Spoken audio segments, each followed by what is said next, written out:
Hi, my name is Dan Lind and I'm the game director for Hearts of Iron 4. Today we're going to be talking about Man the Guns, which is our naval and democracy themed expansion. With the expansion, we got 4 big focus trees coming.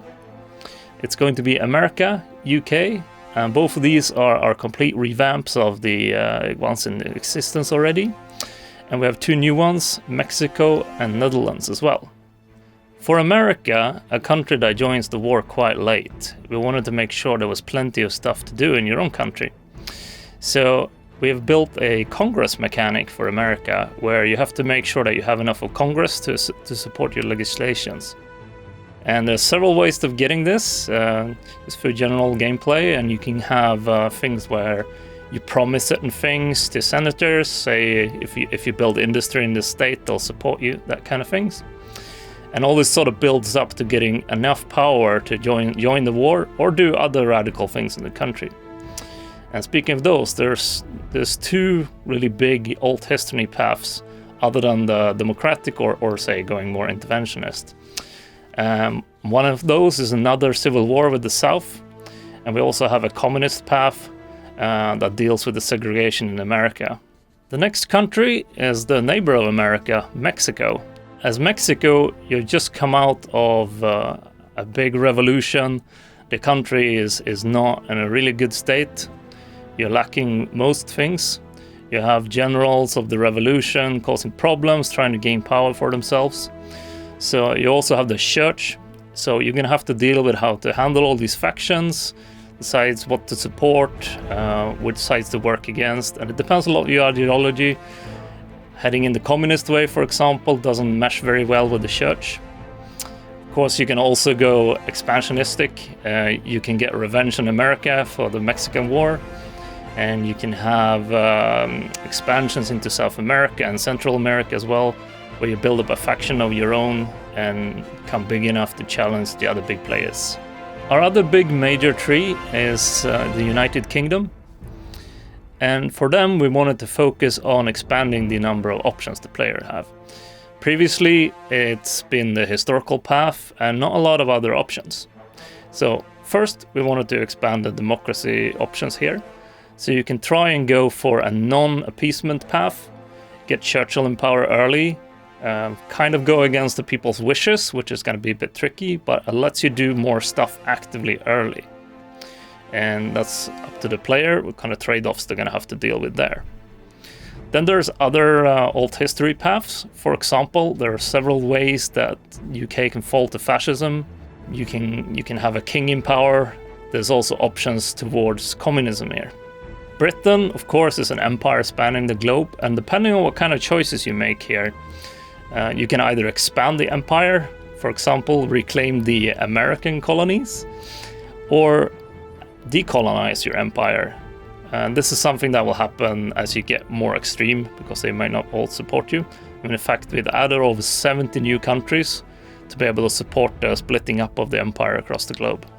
Finally, we have the Netherlands, a country faced with some pretty difficult choices here. They came out of World War I with a very strong foundation of neutralism and anti-war. So it's very hard to bring your country ready for war here. So you're basically faced with 3 paths. You can either try and go against the people's wishes here and build a defensive bastion, or you can talk to Germany, maybe make some concessions, maybe side with them even, or you can plan for your exile. And this means building up your colonies, trying to get as many resources as possible out before the German attack, so that you can come and reclaim this later when you become stronger and Germany is in a more vulnerable position. No matter which path you pick as the Netherlands, you'll have powerful options to help you. If you go defensive, you can flood your nation, and that makes it quite hard for attackers. If you side with Germany, you'll be able to reclaim your lost colonies from the Napoleonic Wars. And if you go into exile, you'll have extra abilities to improve your different powers that you get from being in exile now. Speaking of exiles, a new feature in Man the Guns is the ability to host a government in exile or play as one if you want a challenge. When you host a government in exile, the amount of advantages you get from that depends on its level of legitimacy, which effectively is how hard it fought and how much of a footprint it's made on the world. So there are several advantages. One, for example, is the access to exiled veterans who are elite fighters, because they've already gone through the crucible of war here. And this is the model, say, the Polish troops in exile who did a lot during the war. These fight particularly well when fighting their oppressors as well. There's also air wings filled with exiles that will help your air force. And there's the ability to get exiled generals who are very apt at controlling exiled forces, no matter what nation they're from. Meaning, as a host, you can put together an exiled army and use them for dangerous and important missions.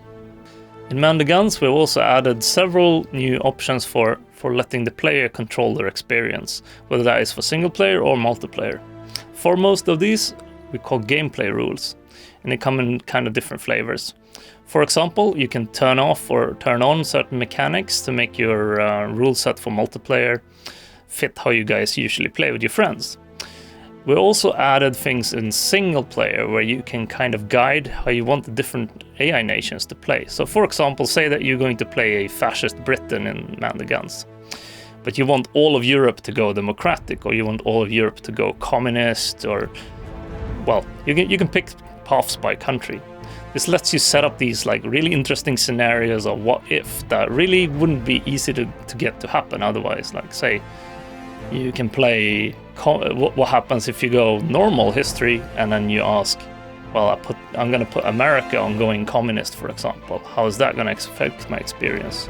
Adding a ton of replayability and interesting stuff. The expansion also comes with a variety of smaller features that's also going to be benefiting democracies as well as other countries. For example, there's a new way of requesting expeditionary forces. You'll be able to take command over a faction even though you didn't create it yourself. There's new map modes, so you're going to be able to see stuff in a lot more detail, as well as the ability to actually cancel national focuses that already begin, say if the diplomatic environment has changed radically or just simply misclicked. Now you heard a bunch about the new countries coming, as well as new mechanics for democracies in other nations. The next feature breakdown video, we're going to be focusing on the new naval changes coming as well in Man the Guns. It's going to be a big one. See you then.